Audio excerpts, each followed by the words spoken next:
realizes that she has the power, her attraction for you plummets.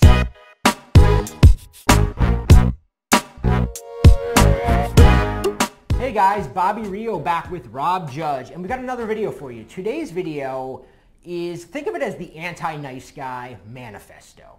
And if you've ever heard the saying, don't put a girl on a pedestal or don't put the pussy on a pedestal, we're going to break down what that means, and we're going to give you real life examples of how to put that into action, what it actually means when you're actually with a girl, and why that idea, right, this idea of supplicating, subtly giving a girl a power or treating her like she's above you is probably killing your chances with a lot of the girls that lose interest in you and you're not quite sure why.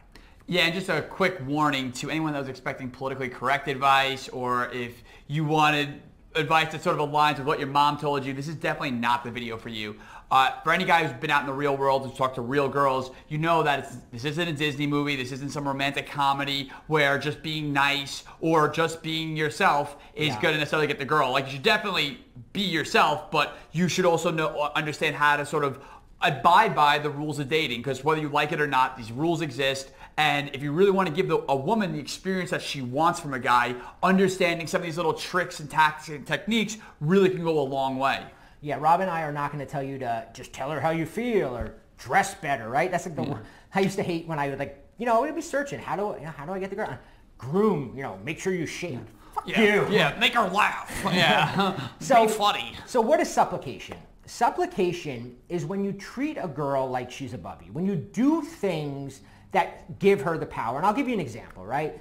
I used to date this girl who was into hip hop. And before I figured this out, I was into like rock and heavy metal. She didn't like that kind of music. She was into like hip hop. So we'd get in the car and she'd always change the station to Hot 97. If you're from New Jersey, you know what station that is.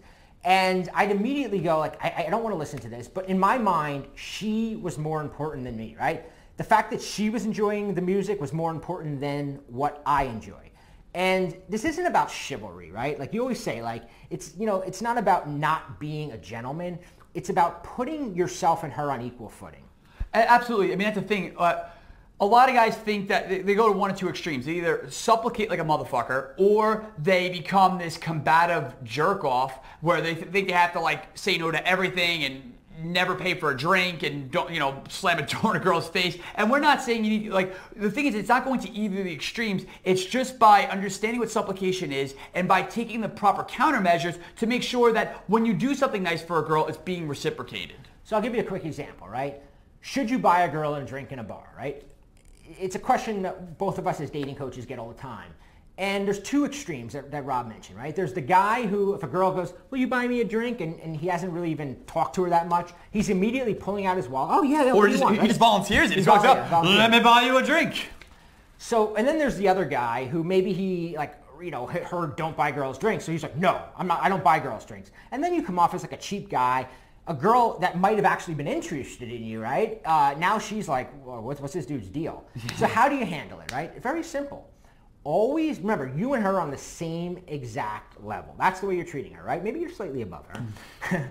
But so if a girl says, can you buy me a drink? You just simply say, sure, I'll get you a drink. Here's what you do. You go get us a couple tables and that we can sit and talk, right? You just make her do something. It's very simple. A lot of times, guys, we want to please a girl. I was at a barbecue the other day, and some girl walks over to a guy, and she hands him her empty cup, and she's like, go get me a sangria, go fill my cup up. Now, this wasn't her boyfriend. She wasn't banging. He was just some guy at the party that she kind of like, and the guy gets up, oh, yeah. Oh. And he comes back, and I'm like, he thinks in his mind, like, oh, he just got some points. And I'm watching this going, you just totally showed her that she can just make you do shit. And girls test you. They want to see what they can make you do. Yeah, what a little bitch. Because that's the thing. I've been there. Yeah, I know. We've all been there. And that's the thing is, me and Bobby, we joke around about it. But part of the reason we have such expertise in this area is because we suffered through all of it. I was the guy getting the sangria cup. I was the guy thinking that if I remember in college, some girl wanted to buy a term paper. And the place where they sell the term papers is this like bad part of town. I'm like, I'll drive you. I drove her there. I had to pay for gas in my car. Yeah. I think I lent her money. I was doing all this stuff thinking that she's gonna like see that I'm this good guy, right? That's a nice guy mistake. And the reason that I said this is the anti-nice guy manifesto is because it's not about not being nice, but it's about putting just as much value on yourself as you do on the woman, not putting more value on her. We, for some reason, right, we want to believe that she's better than us, right? And it's partly because we, as guys, me and you were talking before, like we always want to feel like we're getting the deal, right? Like we want to go to our friends and think that we're with a girl who's above us. But what we don't realize is the girl wants to be with a guy she thinks is above her. She wants to go to her friends and go, oh yeah, like, but then what we're doing is we're treating her like she's above us. And the minute we start doing that, she realizes she has the power. And when a girl realizes that she has the power, her attraction for you plummets. It just drops, right? So Rob is going to tell you about something that we call putting a girl through hoops.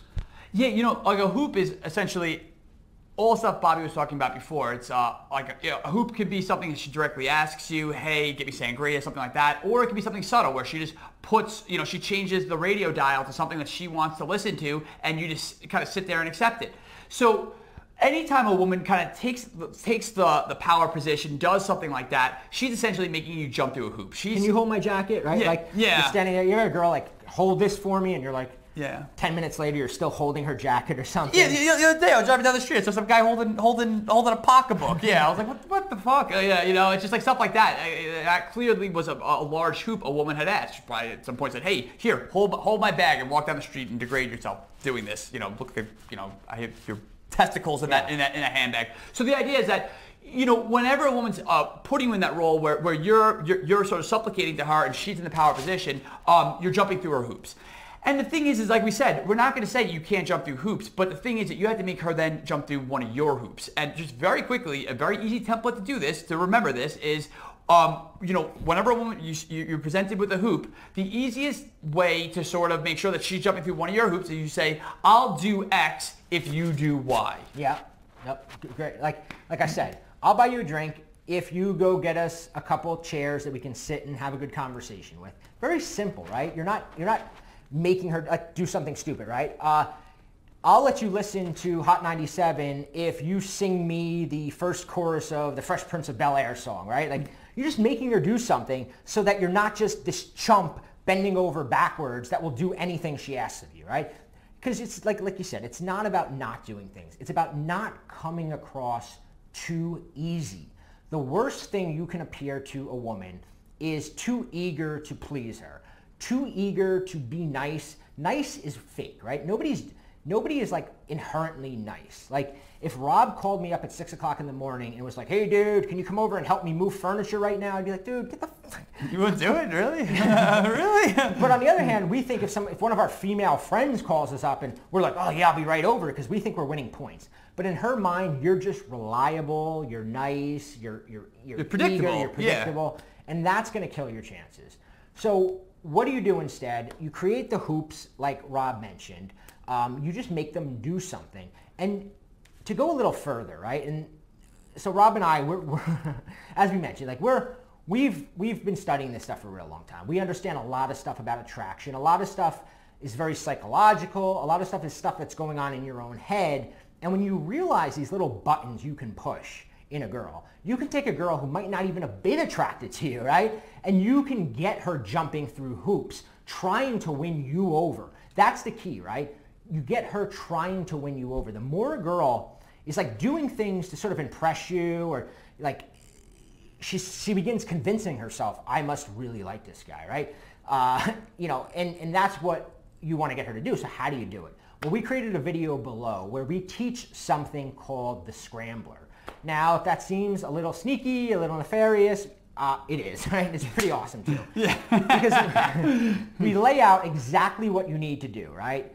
To kind of dangle the string and make the girl chase it, right? And the more she's chasing it, the more she's chasing you, the more she's working to win you over, the more she's fighting for your approval, the more she's falling in love with you. And that is the real reason girls fall in love with assholes or jerks. It's not because these guys are like mean to her. It's because she's constantly trying to win their approval, which commitment and consistency. It makes her fall for them. So check out the video below. Yeah.